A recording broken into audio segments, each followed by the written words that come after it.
নমস্কাৰ বন্ধুসকল, welcome to my YouTube channel the physio' blog.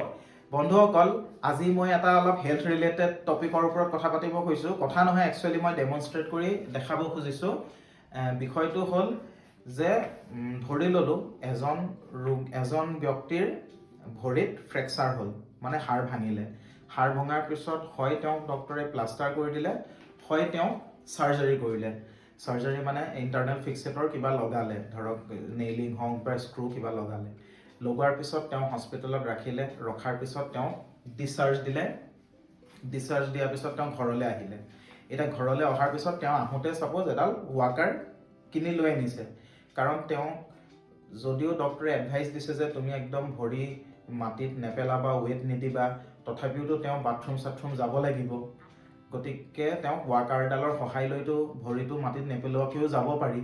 তেনেকুৱা কাৰণে তেওঁ ছাপ'জ ৰোগীজনে এডাল ৱাকাৰ লৈ আনিলে। কিন্তু ৱাকাৰডালটো আনিলে নহ'ব, তেওঁ ৱাকাৰডালত কেনেকৈ ইটো ৰুমৰ পৰা সিটো ৰুম যাব বা বাথৰুমলৈ যাব, বেয়া ভৰিটো, ফ্ৰেকচাৰ ভৰিটো মাটিত নেপেলোৱাকৈ তাৰ কিছুমান খোজকঢ়াৰ টেকনিক আছে ৱাকাৰডালৰ সৈতে। সেইখিনি আজি আপোনালোকক আমি ডেমনষ্ট্ৰেট কৰি দেখাম। আৰু লগতে যেতিয়া তেওঁ অলপ ভৰিটো পাতলাকৈ পেলাব পৰা হৈছে, অলপ ধৰক দিন পুৰণা হৈছে, তেওঁ প্ৰথমতে একেবাৰে ভৰি নেপেলাইছিলে, পিছত তেওঁ অকণমান পাতলাকৈ পেলাব পৰা হৈছে, আৰু লাষ্টত ধৰক তেওঁ সম্পূৰ্ণ পেলাব পৰা হৈছে। এই গোটেইকেইটা ফেজতে, একেবাৰে নেপেলাওঁতে, আংশিকভাৱে ভৰি পেলাব পৰা অৱস্থাত আৰু সম্পূৰ্ণ পেলাব পৰা অৱস্থাত ৱাকাৰ এডালৰ সৈতে তেওঁ কেনেকৈ খোজ কাঢ়িব বা ইটো ৰুমৰ পৰা সিটো ৰুম যাব, এইখিনিৰ ওপৰত অকণমান আমি আপোনালোকক ভিডিঅ' এটা আজি দেখাবলৈ গৈ আছোঁ। এতিয়া নন ৱেইট বেয়াৰিং যেতিয়া এজন ৰোগী হস্পিটেলৰ পৰা আহে, প্ৰথম তেওঁ একেবাৰে ৱেইট বেয়াৰ কৰিব নিদিয়ে। তেতিয়া কি কৰিব, ৱাকাৰত মানে তেওঁ বাথৰুমলৈ যাবলগীয়া হ'লে কেনেকৈ যাব। এইটো ধৰা হ'ল মোৰ বাওঁ ভৰিটো ফ্ৰেকচাৰ আছে, তাৰপিছত ৱাকাৰখন ফাৰ্ষ্ট 1, তাৰপিছত unaffected leg 2, 1 2, walker unaffected leg.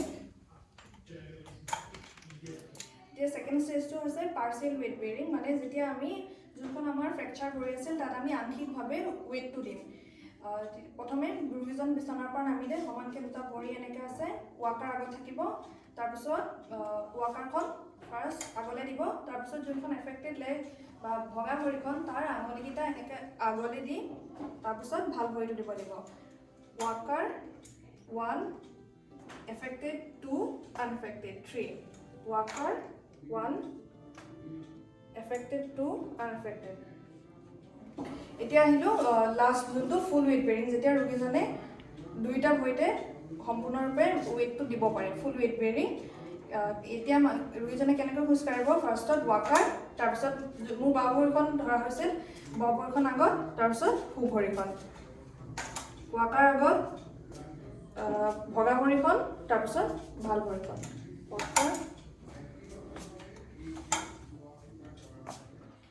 এইখিনিয়ে আছিলে ভিডিঅ'টো ধুনীয়াকৈ ডেমনষ্ট্ৰেট কৰি দেখুওৱা হ'ল। যেতিয়া এজন ৰোগী ঘৰলৈ আহে, তেওঁ ফ্ৰেকচাৰ হোৱা ৰোগী এজন ঘৰলৈ আহে, তেওঁ কেনেকৈ বাথৰুমলৈ টয়লেট যাব বা ৰুমটোত কেনেকৈ খোজ কাঢ়িব তাৰ বিষয়ে দেখুওৱা হ'ল ধুনীয়াকৈ। আশা কৰোঁ আপোনালোকে ভিডিঅ'টো ভাল পালে।